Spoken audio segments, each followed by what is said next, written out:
বঙ্গোপসাগর উপকূলীয় অঞ্চলে অবস্থিত পৃথিবীর এক প্রাকৃতিক বিস্ময় সুন্দরবন। রয়্যাল বেঙ্গল টাইগারের বসবাস এই সুন্দরবনে, যার ফলে এই সুন্দরবনকে 1997 সালে বিশ্ব ঐতিহ্য বন হিসেবে স্বীকৃতি দেয় ইউনেস্কো। পৃথিবীর সবচেয়ে বড় ম্যানগ্রোভ বন সুন্দরবন নিয়ে আজকে আমরা আলোচনা করব। চলুন ভিউয়ার্স, আর কথা না বাড়িয়ে বৈচিত্র্যময় এই সুন্দরবন নিয়ে বিস্তারিত আলোচনা শুরু করি। ভিডিও শুরু করার আগে আপনাদের কাছে একটি অনুরোধ, আপনারা যদি চ্যানেলে নতুন হন তাহলে অবশ্যই আমার চ্যানেলটিকে ফলো করবেন, সাবস্ক্রাইব করবেন, শেয়ার করবেন, কমেন্ট করবেন। তাহলে শুরু করা যাক আজকের এই পর্ব। সুন্দরবনের আক্ষরিক অর্থ সুন্দর জঙ্গল বা বনভূমি হলেও ধারণা করা হয় সুন্দরবনের সুন্দরী গাছের জন্যই এই বনের নাম রাখা হয় সুন্দরবন। বঙ্গোপসাগরের উপকূল অঞ্চলের এই বন অতীতে সমুদ্র বন হিসেবে পরিচিত ছিল। সুন্দরবনের প্রাচীন আদিবাসীরা এই বনকে ডাকত চন্দ্রবান্দে নামে। সরকারি হিসেব মতে এই সুন্দরবনের আয়তন 10,000 বর্গ কিলোমিটার বলা হলেও বর্তমানে বনের আয়তন তার থেকে অনেক কম। তবে এককভাবে এখনো পৃথিবীর সবচেয়ে বড় ম্যানগ্রোভ বন হলো এই সুন্দরবন। যে সকল উদ্ভিদ সমুদ্রের নোনা পানিতে জন্মে সেই সকল উদ্ভিদকে বলা হয় ম্যানগ্রোভ উদ্ভিদ। ম্যানগ্রোভ উদ্ভিদের অন্যতম বৈশিষ্ট্য হলো এই যে শ্বাসমূল। পানির উপরে জেগে থাকা শ্বাসমূলের ডগায় থাকে শ্বাসছিদ্র। সুন্দরবনে অধিকাংশ উদ্ভিদই হলো ম্যানগ্রোভ উদ্ভিদ। এই বৃহৎ সুন্দরবনটি ভারত এবং বাংলাদেশের মধ্যে অবস্থিত। উপমহাদেশে স্বাধীনতা অর্জনের পর 3 ভাগের 1 ভাগ পায় ভারত, বাকি 2 ভাগ পায় তৎকালীন পূর্ব পাকিস্তান বা বর্তমান বাংলাদেশ। সুন্দরবন বাংলাদেশ অংশে রয়েছে খুলনা, সাতক্ষীরা, বাগেরহাট জেলা জুড়ে। ভারতীয় অংশে রয়েছে পশ্চিমবঙ্গ রাজ্যের উত্তর 24 পরগনা ও দক্ষিণ 24 পরগনা জেলায় অবস্থিত। সুন্দরবনের আয়তনের একটি বিরাট অংশ হলো জলাধার। এই জলাধারের আয়তন প্রায় 1800 বর্গ কিলোমিটার। সমগ্র সুন্দরবনে জালের মতো ছড়িয়ে রয়েছে ছোট বড় বিভিন্ন খাল। সুন্দরবনের নদীগুলো মিঠা পানি এবং নোনা পানির মিলনস্থান। হাজার বছর ধরে নদীর পানি সাগরে প্রবাহিত হওয়ার ফলে পলি মাটি জমে এই বন সৃষ্টি হয়েছে। সমুদ্র তল থেকে সুন্দরবনের উচ্চতা স্থান ভেদে 2 ফুট থেকে 7 ফুট। সুন্দরবনের ভূমির মধ্যে রয়েছে সৈকত, মোহনা, স্থায়ী ও ক্ষণস্থায়ী জলাভূমি, কাদাচর, বালিয়াড়ি ও ছোট বড় বহু দ্বীপের মতো বৈচিত্র্য। মোগল আমলে পুরো সুন্দরবনের ইজারা লাভ করেন স্থানীয় এক রাজা। পরবর্তীতে 1757 সালে মোগল সম্রাট দ্বিতীয় আলমগীরের কাছ থেকে ব্রিটিশ ইস্ট ইন্ডিয়া কোম্পানি সুন্দরবনের কর্তৃত্ব লাভ করে। পরবর্তীতে 1828 সালে সুন্দরবনের স্বত্বাধিকার লাভ করে ব্রিটিশ সরকার।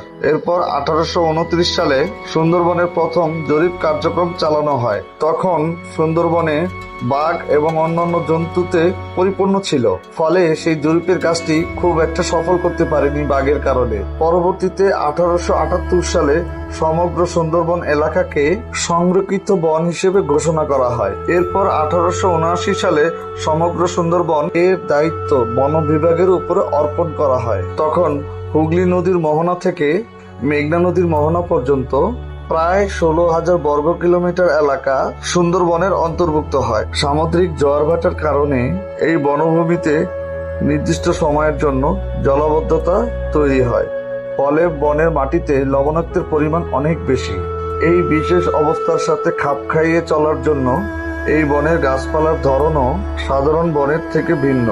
এই অপরূপ প্রাকৃতিক নিদর্শন বৃক্ষরাজির জন্যই নয়, এর নানা জাতের বন্য প্রাণী জীববৈচিত্র্যের জন্য বিখ্যাত। 1903 সালে তৎকালীন বোটানিক্যাল সার্ভে অফ ইন্ডিয়া এর পরিচালক ডেভিড প্রেইন সুন্দরবনের উদ্ভিদকুল নিয়ে সর্বপ্রথম বিস্তারিত গ্রন্থ প্রকাশ করে। ফ্লোরা অফ দি সুন্দরবন গ্রন্থে তিনি সুন্দরবনে 334টি উদ্ভিদ প্রজাতি আছে বলে উনি উল্লেখ করে। এছাড়া 165 প্রজাতির শৈবাল ও 13 প্রজাতি অর্কিডও পাওয়া যায়। সবচেয়ে উল্লেখযোগ্য হলো পৃথিবীতে মোট 50 প্রজাতি ম্যানগ্রোভ উদ্ভিদ রয়েছে, তার মধ্যে 35টি প্রজাতি সুন্দরবনের মধ্যে দেখতে পাওয়া যায়। সুন্দরবনের প্রধান বৃক্ষ প্রজাতি হলো সুন্দরী ও গেওয়া। এছাড়া পশুর ধুন্দল, গরান, বাইন, কাঁকড়া, কেওড়া ইত্যাদি গাছও অন্যতম অংশ। সুন্দরবনের অনন্য জীববৈচিত্র্যের প্রধান আকর্ষণ হলো রয়্যাল বেঙ্গল টাইগার। এই প্রজাতি বাঘের প্রধান ও সর্বাধিক গুরুত্বপূর্ণ আবাসস্থল হলো সুন্দরবন। অতীতে একসময় এই প্রজাতির অধিকাংশ বাঘ ছিল এই অঞ্চলে। বর্তমানে এদেরকে বিপন্ন প্রজাতি হিসেবে চিহ্নিত করা হয়েছে।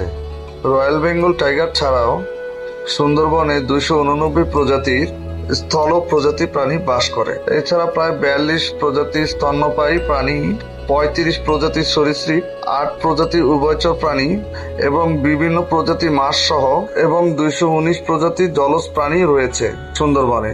সুন্দরবনে উল্লেখযোগ্য স্তন্যপায়ী প্রাণী হলো রয়্যাল বেঙ্গল টাইগার, চিত্রা হরিণ, মায়া হরিণ, রেসাস বানর, বন বিড়াল, সজারু এবং বন্য শূকর। প্রায় 35 প্রজাতির সরীসৃপের মধ্যে সুন্দরবনের সবচেয়ে বড় সদস্য মোহনার কুমির। সুন্দরবনের সাপের মধ্যে উল্লেখযোগ্য হলো রাজগোকরা, অজগর ও কেউটে। অমেরুদণ্ড প্রাণীর মধ্যে রয়েছে প্রায় 24 প্রজাতি চিংড়ি, 14 প্রজাতি কাঁকড়া এবং কয়েক প্রজাতি শামুক এবং ঝিনুক। সুন্দরবনে বসবাসকারী অধিকাংশ পাখি স্থানীয়, তবে হাঁস জাতীয় প্রায় 50 প্রজাতি পাখিও এখানে দেখা যায়। এছাড়াও সুন্দরবনের কীট পতঙ্গের বৈচিত্র্য সীমাহীন। বিগত 200 বছরে সুন্দরবনের আয়তন কমে গেছে প্রায় অর্ধেক। এইভাবে চলতে থাকলে আগামী 100 বছরের মধ্যে এই বন সম্পূর্ণ বিলুপ্ত হয়ে যাবে।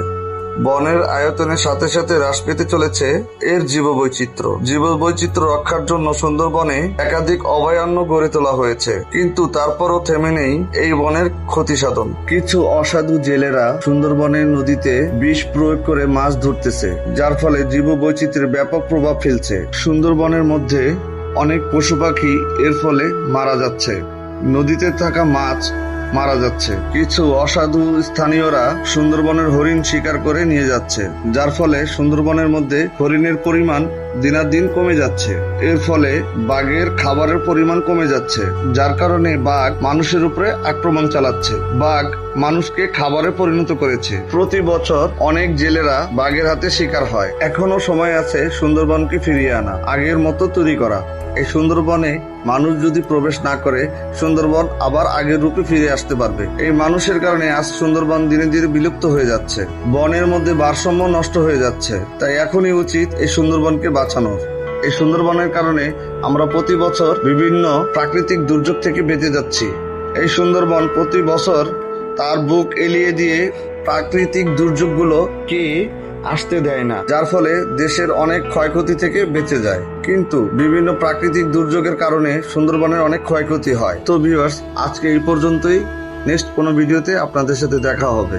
ভিডিওটি যদি ভালো লাগে অবশ্যই চ্যানেলটি সাবস্ক্রাইব করবেন, ফলো করবেন, কমেন্ট করবেন, শেয়ার করবেন। ধন্যবাদ। আসসালামু আলাইকুম।